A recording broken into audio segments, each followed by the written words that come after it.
Hello. Hello.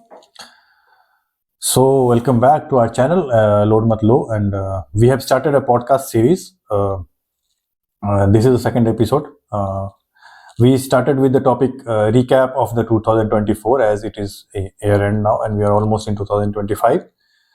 So, we have decided to start our podcast series with this topic, and we have already recorded one video. Yes. This is part 2. Please find the link of part 1 in the description and go and watch it after watching this, okay? So पहले part में हम लोगों ने sports से related बातें की 2024 में क्या अच्छा बुरा हुआ इंडिया के लिए, स्पोर्ट्स में क्या अचीवमेंट्स हुए इंडिया के लिए और इन जनरल बात किया। इन जनरल भी बात किया हम लोगों ने, मोस्टली इंडिया के बारे में ही बात किया हम लोगों ने। ठीक है, थोड़ा बहुत फुटबॉल भी है। कैसे तुम ना धीरे से बोलते हो ना वो कर दिया। Okay. This part is about politics and remembering few people, important people who left us. उनके कंट्रीब्यूशन के बारे में बात करेंगे, पॉलिटिक्स में क्या हुआ उनके बारे में बात करेंगे, वॉर्स के बारे में बात करेंगे। ठीक है, so should we begin? Let's go. चलो, तो पहले बात करना है किस बात पे? पहले बात करते हैं people whom we lost in 2024. Let's start with Manmohan Singh. I think सबसे इम्पोर्टेंट फिगर वही थे। अभी बिल्कुल रिसेंट की बात। We recently lost him 2 days ago, I guess. है ना? 10 साल तक प्राइम मिनिस्टर रहे हैं। उससे पहले इंदिरा गांधी के टाइम पे वो फाइनेंस मिनिस्टर भी थे। He is credited with bringing out that globalization policy in 91. है ना? उनके लिए कुछ लोग उनको अच्छा बोलते हैं, कुछ लोग क्रिटिसाइज भी करते हैं, डिपेंडिंग अपॉन बहुत सारी चीजें बोलते हैं। एक्सीडेंटल प्राइम मिनिस्टर वगैरह तो प्रोपेगेंडा है। हाँ, तो वही तो बोल रहे थे कि मैं तो एक्सीडेंटल फाइनेंस मिनिस्टर भी तो था। बहुत एक्चुअली बहुत अनफॉर्चुनेट है। व्हिचएवर पार्टी यू सपोर्ट और whatever your political orientation is, but एक इंडिया जैसे कंट्री में एक इतना ज्यादा पढ़ा लिखा इंसान, आई थिंक अगर अब मैं बात करूं, देखो अमित सेन है और एक और बंदे जिनको नोबेल प्राइज मिला, ठीक है, अभिषेक बनर्जी, लोग हैं इकोनॉमिस्ट, एक से एक हैं इंडिया में, ऐसी बात नहीं है। बट अगर हम जितने लोगों को पहचानते हैं ना, कॉमन पीपल जिसको जानता है, मुझे लगता है उनमें सबसे बढ़िया इकोनॉमिस्ट मनमोहन सिंह है। He actually has a very good knowledge of economy, right? अच्छा या बुरा स्टेप जो भी किया हो, लेकिन उन्होंने बहुत ही अच्छा से समझा है। ठीक है, बहुत अच्छे इकोनॉमिस्ट थे, इतने पढ़े लिखे लोग थे, world class actually world renowned. ठीक है, और एक ऐसा इंसान प्राइम मिनिस्टर बनता है और लोग उसे एक्सीडेंटल प्राइम मिनिस्टर बोलते हैं। This is really really unfortunate यार। अच्छा, वो इंदिरा गांधी में थे कि नरसिम्हा राव में? Sorry, Narasimha Rao, I am sorry. वही मुझे लगा कि तुम गलत। Sorry, I got carried away. Narasimha Rao के टाइम पे 91 में तो नरसिम्हा राव ही थे। आई थिंक हमारी जनता इतनी समझदार है कि वो समझ जाएंगे। मुझे लगा लोग में कमेंट में ये ना बोले कि आपको पता नहीं है Indira Gandhi. It was a slip of tongue. Yes, काफी अच्छा पर्सनालिटी, मॉडल था ना, राव मनमोहन मॉडल ऐसे करके। और अगर इसमें भी मतलब अगर यूपीए 1 और 2 की बात करो, इस 10 साल में भी he being prime minister, he brought out many laws जो मुझे बहुत अच्छे लगे। अगर देखा जाए तो बहुत आइकॉनिक है। Right to information is, I think, one of the best thing to have in India, मुझे ऐसा लगता है। ठीक है ना, राइट टू इंफॉर्मेशन है, राइट टू फूड आया है ना, बहुत सारा ऐसा, food security bill I am talking about, है ना, बहुत सारे ऐसा कानून आया जिसमें बहुत आइकॉनिक है डिसीजंस यार, बहुत अच्छा काम किया है। Obviously he got tainted by different kind of corruption and all that. थोड़ा प्रोपेगेंडा भी है, थोड़ा मशीनरी भी है अपोजिशन का, बहुत सारी चीजें हैं। ओवरऑल मुझे लगता है कि अच्छा ही टर्म था, but this is just my opinion. ठीक है, मैं कांग्रेस पार्टी का प्रमोशन नहीं कर रहा हूँ, है ना। मुझे आई एम हैप्पी कि एक इतना पढ़ा लिखा काबिल इंसान प्राइम मिनिस्टर था। बहुत अच्छी बात है देखा जाए तो, है ना। इंडियन पॉलिटिक्स में मोस्टली बहुत ज्यादा वैसे पढ़े लिखे लोग नहीं आते हैं, बहुत कम एजुकेटेड या वैसे बाहुबली टाइप लोगों के का ज्यादा जोर है। वहां पर अगर मनमोहन सिंह जैसा इंसान प्राइम मिनिस्टर बनता है तो एक्सीडेंटल तो बिल्कुल भी नहीं थे यार, आई एम सो सॉरी। ठीक है, बस भाई थोड़ा ना उनमें थोड़ा क्या, बहुत ज्यादा पार्टी पॉलिटिक्स बहुत ज्यादा हुआ, दोनों साइड से हुआ यार। कांग्रेस भी थोड़ा रहता था कि ना कि मेन सोनिया ही है ऐसे वो करके तो होता ही है, चीजें। वो तो हर जगह होता है, इंडिया का हम्म पॉलिटिक्स है, वो नेचर ही है। हम्म तुम चाहे रीजनल पार्टी ले लो या नेशनल पार्टी ले लो, नेशनल में भी जो भी पार्टीज हैं देखा जाए तो सिर्फ हम्म। कांग्रेस में नहीं है, बाकी हाँ, पार्टीज में मतलब वही दोनों है ना। अपोजिशन तो बीजेपी थी। में भी पावर का सेंटर तो एक या दो लोग ही है ना, हर जगह एक्चुअली। पे। रीजनल किसी भी पार्टी को ले लो तुम, टीएमसी को ले लो, एसपी को ले लो, आरजेडी को ले लो, साउथ के पार्टीज को ले लो, सब में एक ही परिवार या एक ही इंसान, तो सेंटर तो हर जगह पे है। उसका तो हमें आदत हो चुका है, उसके बारे में तो बात करने की जरूरत ही नहीं है। वही प्रॉब्लम है ना राजनीति में, लोग ना अननेसेसरी टॉपिक्स और रेटरिक से ज्यादा इंडिया में पॉलिटिक्स होता है ना, कि परिवारवाद है ना, इन चीजों का कोई मतलब नहीं रह गया आज के जमाने में। सब जगह इनफैक्ट मैं ना थोड़ा कंट्रोवर्शियल बात बोलूंगा, करप्शन का भी कोई मतलब नहीं रह गया, एवरीबडी इज करप्ट। तो करप्शन से कोई लेना देना तो है नहीं। जो मेरा जिंदगी बदल रहा है, कुछ ऐसा पॉलिसीज ला रहा है जिससे मेरा 5 रुपए बच रहा है पॉकेट में, ठीक है, या मेरा लाइफ इंप्रूव हो रहा है, मुझे उससे मतलब है ना, चाहे वो कोई भी हो। चलो अभी नेक्स्ट बात करते हैं। चलो आगे बढ़ते हैं। एक और बहुत ज्यादा आइकॉनिक फिगर जिनका डेथ हो गया, जिनको हम लोग बचपन से देखते आए हैं, वो है जाकिर हुसैन। यस है ना, उस्ताद Zakir Hussain, right. Yes, Ustad Zakir Hussain, tabla, the famous tabla player जिनको हम लोग बचपन से देखते आ रहे हैं। ताज टी के ऐड में देखे थे, वाह ताज, वहाँ है ना। वहां से एक्चुअली पहली बार देखा था मैंने तो, धीरे धीरे पता चला। और इस पे मैं ये बोलना चाहूंगा कि मुझे लगता है कि देखो, भारत रत्न एक ऐसा अवार्ड है जो उन्हें मिलना चाहिए। पहले 2014 से पहले भारत रत्न के जो कैटेगरीज थे कि इनमें मिल सकता, उसमें नहीं था ये एंटरटेनमेंट या आर्ट्स और स्पोर्ट्स नहीं था। But towards the end of UPA 2 Congress ने शायद चेंजेस किए और उसने लता मंगेशकर को मिला और सचिन तेंदुलकर को मिला, ठीक है ना, क्योंकि स्पोर्ट्स और पहले ये था नहीं, आर्ट्स एंटरटेनमेंट अगर देखा जाए तो। लेकिन क्योंकि एक बार चेंज हो चुका है, लता मंगेशकर डिजर्व्स इट बहुत ज्यादा, ठीक है, उनको मिला, बहुत खुशी की बात है। बट एक बार जब उन्हें मिल चुका है तो मुझे लगता है जाकिर हुसैन को भी मिलना चाहिए, बिल्कुल मिलना चाहिए। मुझे लगता है बिस्मिल्लाह खान को भी मिलना चाहिए, है ना, इन दोनों को तो जरूर ही मिलना चाहिए। बहुत ज्यादा आइकॉनिक फिगर है यार, मतलब ये लोग, मतलब हाँ एक्चुअली ये सब है ना कि जैसे तबला है तो जाकिर हुसैन ही ना भी आएगा, एग्जैक्टली वो सिनोनिम बन गया है एक तरह से हमारे लिए तो, कम से कम, है ना। मुझे लगता है कि इन दोनों को मिलना चाहिए। तो आर्ट की बात कर रहे हैं तो let's start a campaign for art की बात कर रहे हैं तो एक और जो बहुत ही अच्छी आर्टिस्ट थी और जो लोकगीत और मूवीज में भी गाए हैं बहुत सारे वो उसमें, और जो हमारे बिहार की थी शारदा सिन्हा, उनको हम इस साल यस आइकन थी वो, छठ के गाने, ओ माय गॉड। हाँ, और ये देखो ना कितना वो था कि छठ के टाइम ही उनका उनका डेथ हुआ। कोइंसिडेंस बोलो, पता नहीं, जिंदगी का अचीवमेंट बोलो, आई डोंट नो, पद्मश्री वगैरह भी मिला है ना उनको। यस, तो एक वो भी थी शारदा, आवाज बहुत ही अच्छी है, मतलब उनका भी अगर देखा जाए ना तो सिमिलर काइंड ऑफ बोलूंगा कि छठ के गाने मतलब सिनोनिम एक तरह से है एक्चुअली, यस, शारदा सिन्हा का। चाहे तुम बिहार से हो चाहे नहीं हो, मतलब छठ से कोई लेना देना है या नहीं है, लेकिन लोग अगर सुनेंगे तो अच्छा लगेगा सुनने में यार।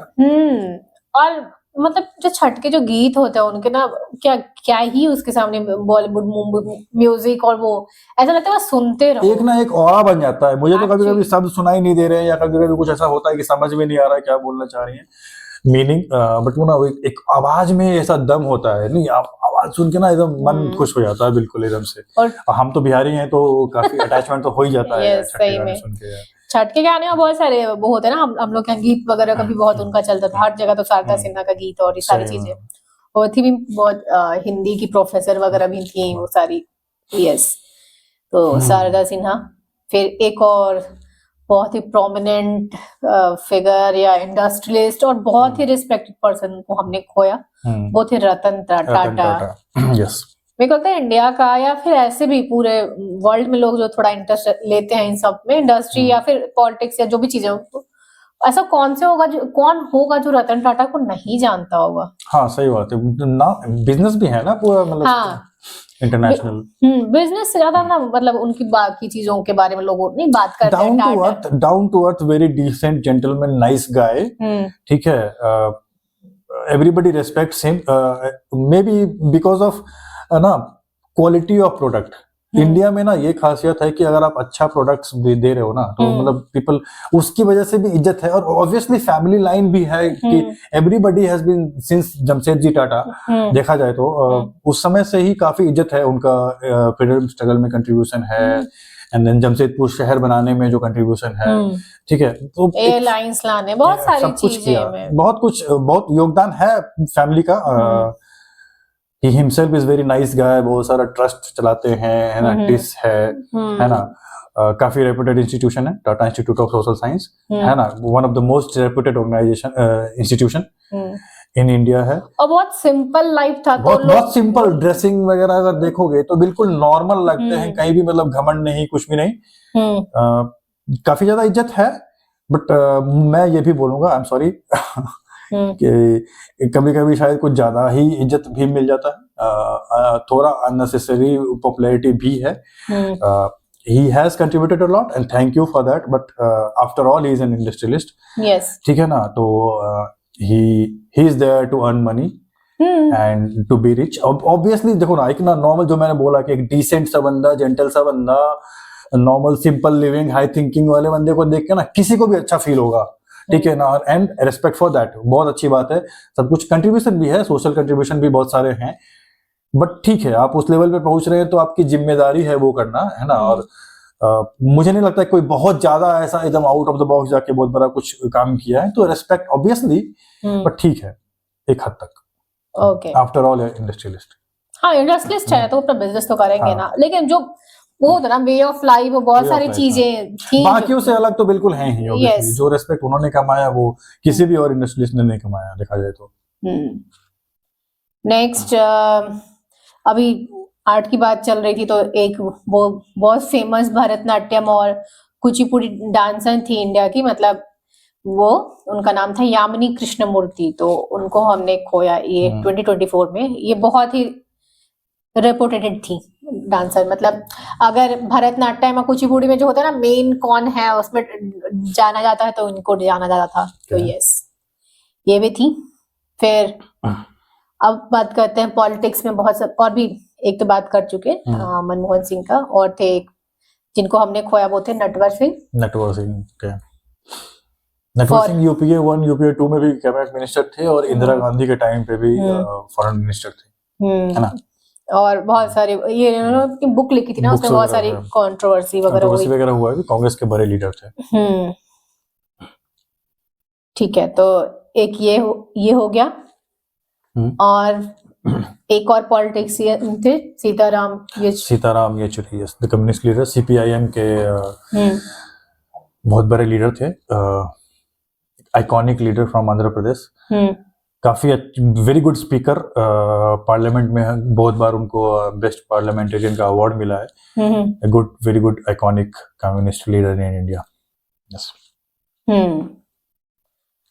फिर बात करते हैं हम लोग जो हैदराबाद क्या वर्ल्ड का सबसे बिगेस्ट फिल्म सिटी है, रामोजी फिल्म सिटी। उनके फाउंडर जो थे रामोजी राव गुजर गए, रामोजी राव गुजर गए। हाँ, उनका निधन हुआ 2024 में, तो यस ये भी एक न्यूज है। और बताओ तुम्हें कुछ याद आ रहा है? एक दो क्रिकेटर भी गुजर गए हैं, Anshuman Gaekwad has passed away, और कोई बच गए? नहीं, I think we are done with the list. तो काफी आइकॉनिक काफी आइकॉनिक लोगों को हम लोगों ने खोया। ठीक है, जिंदगी में आना जाना लगा रहता है। अब चलते हैं हम लोग अपने नेक्स्ट सेगमेंट पे। यस, वर्ल्ड पॉलिटिक्स या वर्ल्ड जो इवेंट्स हुए, इंपॉर्टेंट इवेंट्स हुए 2024 में, जो जियो पॉलिटिक्स को बहुत चेंज किया, वर्ल्ड पॉलिटिक्स इन जनरल, तो उसकी बात करते हैं। तो उसमें तो फर्स्ट आता है 2024 ईयर ऑफ इलेक्शन। तो यहाँ इस टाइम कहाँ इलेक्शन हुआ? पहला तो सबसे पहले तो हमारे देश में ही इलेक्शन हुआ। नहीं, सबसे पहले बात करते हैं इंडिया की, मतलब वर्ल्ड की सबसे बड़ी डेमोक्रेसी की बात करते हैं। वर्ल्ड की सबसे बड़ी डेमोक्रेसी यूएस, ओल्डेस्ट डेमोक्रेसी है यूएसए, और बड़ी डेमोक्रेसी इंडिया को बोलते हैं। दोनों जगह चुनाव हुए। यस। हाँ, तो वापस आ गए हैं ट्रम्प भाई। यस। उधर ट्रम्प वापस आ गए हैं, यहाँ मोदी जी वापस आ गए हैं। ठीक फिर है, मोदी ट्रम्प बाय बाय होगा। मोदी ट्रम्प भाई भाई, हाउडी मोदी चलेगा। हाँ। इंडियन इलेक्शन 2 टर्म कंप्लीट करने के बाद तीसरी बार फिर से बीजेपी इन अलायंस गवर्नमेंट में आई है। मोदी जी तीसरी बार प्रधानमंत्री बने हैं। आई थिंक जवाहरलाल नेहरू के बाद शायद ये पहले प्रधानमंत्री हैं जो 3rd टर्म में प्राइम मिनिस्टर बनेंगे। That itself is a history. और ऑल्दो सीट काफी कम हुआ है, लास्ट टाइम 303 सीट था, इस बार 240 सीट आया। और this is really an alliance government, so NDA government now, है ना। मोदी 3 है ना, एनडीए 3 नाउ। तो ये इस बार इलेक्शन का रिजल्ट था ना कि इसमें लगा था ना कि सब लोग खुश है ऐसे। Everybody is happy kind of, yes right, everybody is happy, opposition is happy, Congress is happy, BJP is also happy. थोड़ा सीट कम हुआ है बट सरकार बन गई है, मोदी जी ने हिस्ट्री बना लिया है, तो इसमें सब लोग खुश दे आर आल्सो हैप्पी। हाँ, कांग्रेस 54 से 99 पर पहुंची। बाकी अपोजिशन पार्टीज का भी ग्रोथ हुआ है, अच्छे चल रहा है ना। थोड़ा बैलेंस्ड पॉलिटिक्स का स्टार्ट हुआ है, देखा जाए तो। वो जो एक तरफा चला 2 बार, अपोजिशन ने अलायंस बनाया है, India alliance perform better than what I expected. ठीक है, और उसकी वजह से एक थोड़ा पॉलिटिक्स में बैलेंस आया है। गवर्नमेंट पर थोड़ा चेक्स एंड बैलेंसेस होना बहुत जरूरी है, और वो आया है। आई थिंक एक अच्छा और स्ट्रॉन्ग ऑपोजिशन होना, strong opposition is very important. और एक्चुअली हाँ, और मुझे लगता है कि अलायंस गवर्नमेंट होना भी इज ऑल्सो वेरी इंपॉर्टेंट। तो थोड़ा अभी काफी डिफरेंस दिख रहा है ना, नहीं दिख रहा है, मतलब 6 महीने हो गए, 6 मंथ प्लस हो चुका है, तो पहले की पॉलिटिक्स और अभी के पॉलिटिक्स में अंतर क्लियरली दिख रहा है। थोड़ा मीडिया में भी चेंज दिख रहा है। हाँ, मीडिया तो गवर्नमेंट के हिसाब से चेंज होती है। फिर इंडियन इलेक्शन हो गया, तो यूएस इलेक्शन में 4th टाइम बने ना, नहीं मतलब 4th टाइम नहीं, 2nd टर्म है ना, और 2nd टर्म 2 ही टर्म तो होता है यूएस में। यस 47th प्रेसिडेंट बने हैं। 47th president, number 46 is out going Joe Biden, और 20th ऑफ जनवरी को ट्रम्प बनेंगे दोबारा यूएस के राष्ट्रपति। पता नहीं कैसे, बट बनेंगे।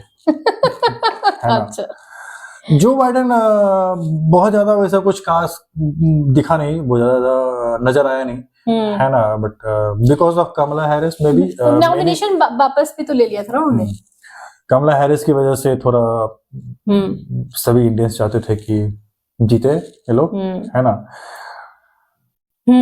ऐसे कमला हैरिस की ऐसे कोई प्रो इंडियन पॉलिसी थी भी नहीं, लेकिन बस लोग थोड़े सेंटिमेंट में बह जाते हैं, वो अलग बात है।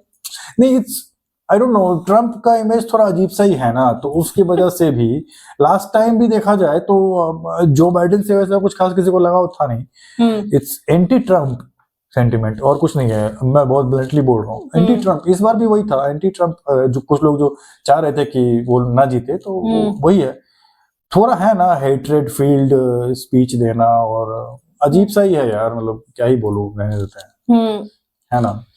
फिर बात करते हैं क्या इजराइल के बारे में, जो पूरे 2024 में छाया रहा, कहीं न किसी से। तो मोस्टली इजराइल हमेशा ही छाया रहता है, कुछ ना कुछ वो करता ही रहता है। बट कभी जब ज्यादा हो जाता है तो मतलब ठीक है, वो गाजा पे बम गिराता ही रहता है, गाजा स्ट्रिप पे। लेकिन चलता ये ही पूरा रहता साल है, थोड़ा वो हो गया ना, फिलिस्तीन का दिन हराम करके रखा ही है, हमास और ये सारी चीजें। थोड़ा जब ज्यादा हो जाता है, एक्चुअली जब रिटेलिएशन मिल जाता है ना इक्वल नंबर में, तब वो न्यूज बनता है। जब हमास या हिजबुल्लाह या कोई भी दूसरा ऑर्गेनाइजेशन जब ढंग से रिटेलिएट कर पाता है ना, जैसे वो घटना हुआ ना, वो अंदर घुस के बहुत लोगों को उसकी वजह से, क्योंकि मैंने Israelis died, it became a news, क्योंकि फिलिस्तीनी मर रहे हैं, हर दूसरे दिन मर रहे हैं, कोई फर्क नहीं पड़ रहा दुनिया को, कोई फर्क नहीं पड़ रहा है एक्चुअली।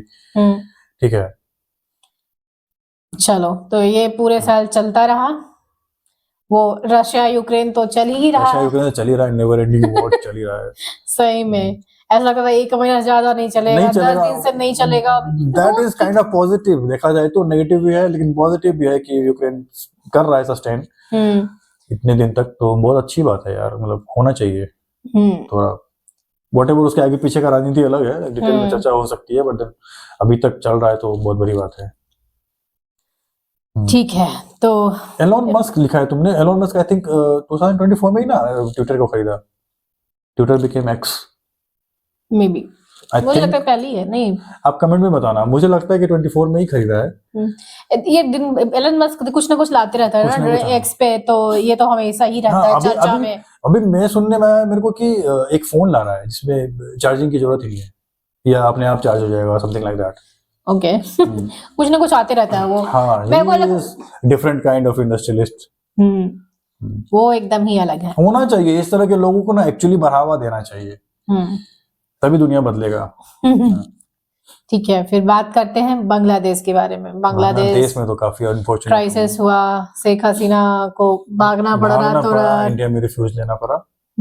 और बहुत मतलब बहुत ही अनफॉर्चुनेट चीजें नहीं हुई वहां जाके लोग कैसे वो किए, मतलब अजीब ही चल रहा है अभी इंडिया के आसपास। पहले श्रीलंका में इतना बड़ा घटना हुआ है ना, श्रीलंका बुरी स्थिति में है, अभी बांग्लादेश का बुरा स्थिति है, पता नहीं क्या चल रहा है आसपास में। माइनॉरिटीज पे तो मत ही पूछो क्या हो रहा है। तो ये सारी चीजें हो रही हैं, तो ये बांग्लादेश क्राइसिस भी बहुत हेडलाइन बनाया था, और बहुत ही बुरा, मतलब बहुत बुरी स्थिति चल रही है वहाँ। हाँ यार, आई होप बांग्लादेश में जल्दी स्थिति ठीक हो, श्रीलंका में भी इम्प्रूव हो, क्योंकि उसका पूरा का पूरा इम्पैक्ट पड़ रहा है इंडिया पे ना। इम्पैक्ट पड़ रहा है। ऐसे भी ह्यूमैनिटी के बेसिस पे भी अगर मैं बोलूँ तो थोड़ा सब कुछ सही हो जाए, सब अच्छे से जिए, डेमोक्रेसी वापस आए, आसपास शांति रहता है ना, तो अपने देश में भी थोड़ा उस हिसाब से इम्पैक्ट पड़ता है, शांति बना रहता है, फिर we can concentrate on our thing, है ना, फिर वो डेवलपमेंट और आगे कर सकते हैं काम हम लोग। चलो moving on.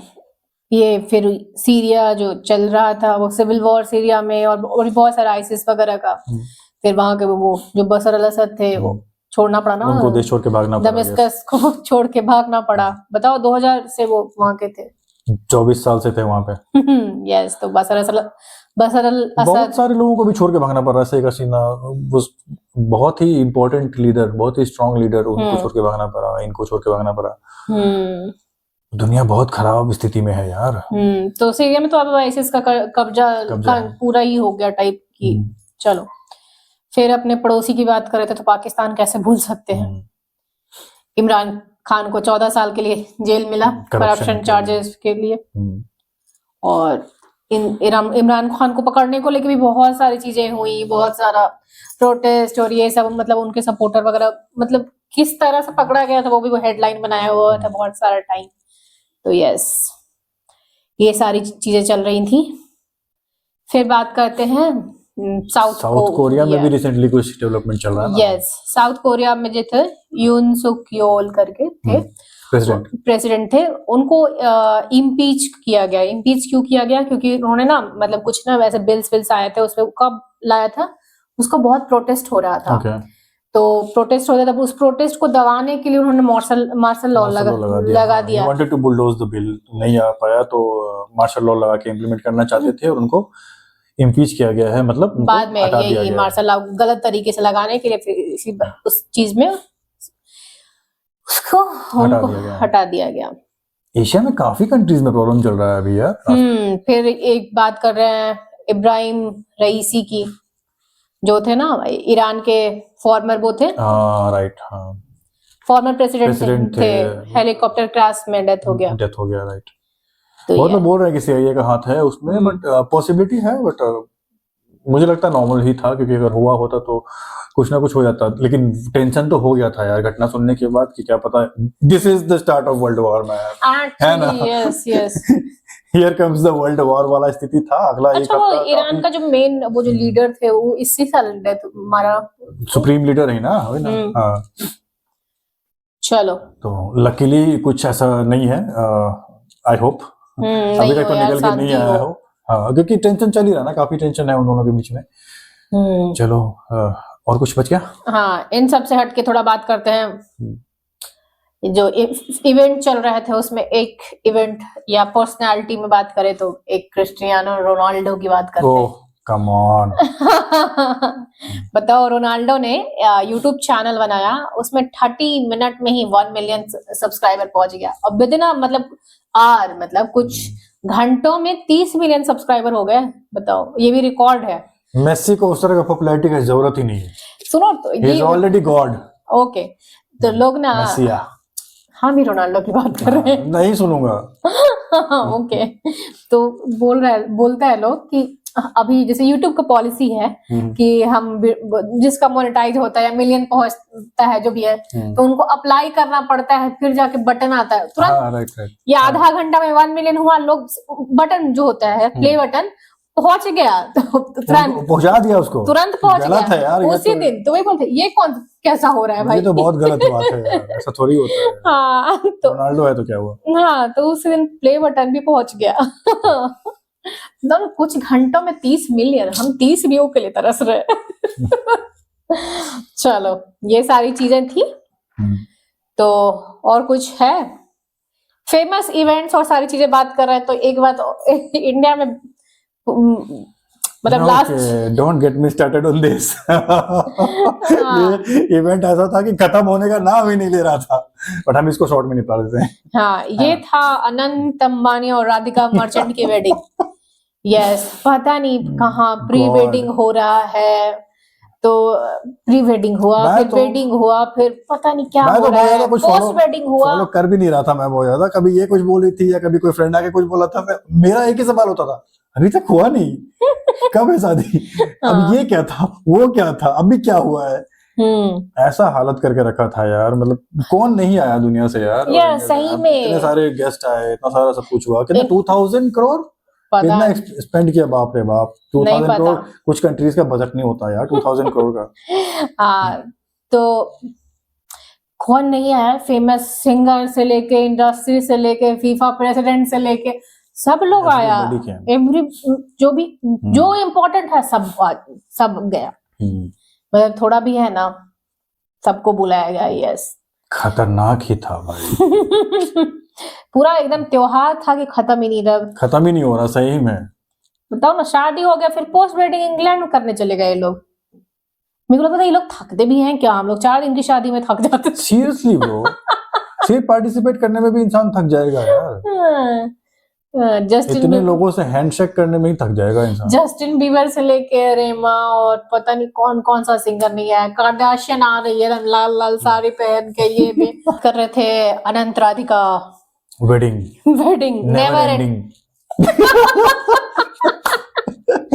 Never ending wedding की बात कर रहे थे। चलो मूविंग ऑन, बहुत ज्यादा अटेंशन नहीं देते हमारे इसको। तो थोड़ा एंटरटेनमेंट कैटेगरी में चल रहे थे, तो ये सब चीजें हुई। फिर बात करते हैं फिल्म की। तो इंडिया में वो जो लापता लेडीज थी आमिर खान प्रोडक्शन की, उसको नॉमिनेट किया गया ऑस्कर के लिए। यस, बहुत अच्छी मूवी थी सही में, good movie, we watched it was really nice.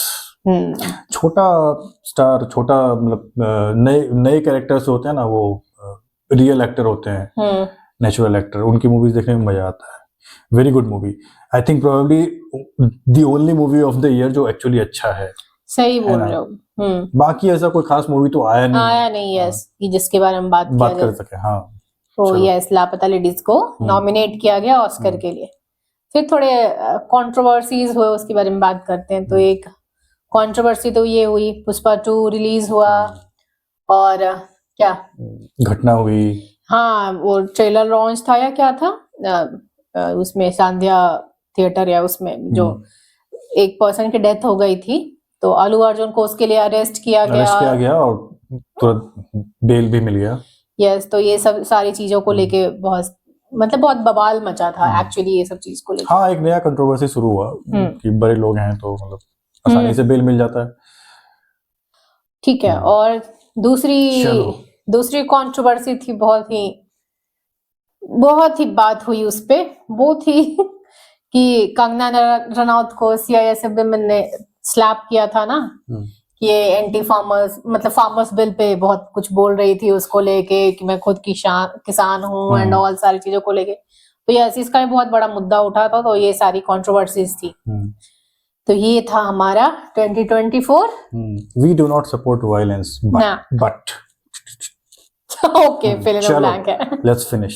Yes, तो ऐसा था 2024। चलो, that is the end of our podcast on recap of 2024. I hope you enjoy it. आपको रिमाइंड करवा दूं, this is a 2-part series. तो फर्स्ट पार्ट का link comment में डाल दूंगा, डिस्क्रिप्शन में डाल दूंगा, और जाके चेक कीजिए उसको भी। मजा आएगा, पूरे साल को दोबारा जीने में मजा आएगा। Less than 1 hour 45 minute around, दोनों मिलाकर मैं। ठीक है, फिर let's end it here. Yes, मजा आया काफी बनाने में, तो आई होप देखने में भी आप लोग को मजा आएगा। This is a 2-part series, ठीक Yes. है। नेक्स्ट एपिसोड आएगा नेक्स्ट मंडे को। यस, वीकली एक एपिसोड का प्लान है अपना, है ना। और ठीक है, तब तक वीडियो देखिए, शॉर्ट देखिए, लाइव सेशन में आइए, ठीक है। जिंदगी में लोड मत लीजिए, ठीक है। मिलते हैं आपसे अगले वीडियो में, और फिर happy new happy new year. Yes, चलो, बाय बाय। Bye bye.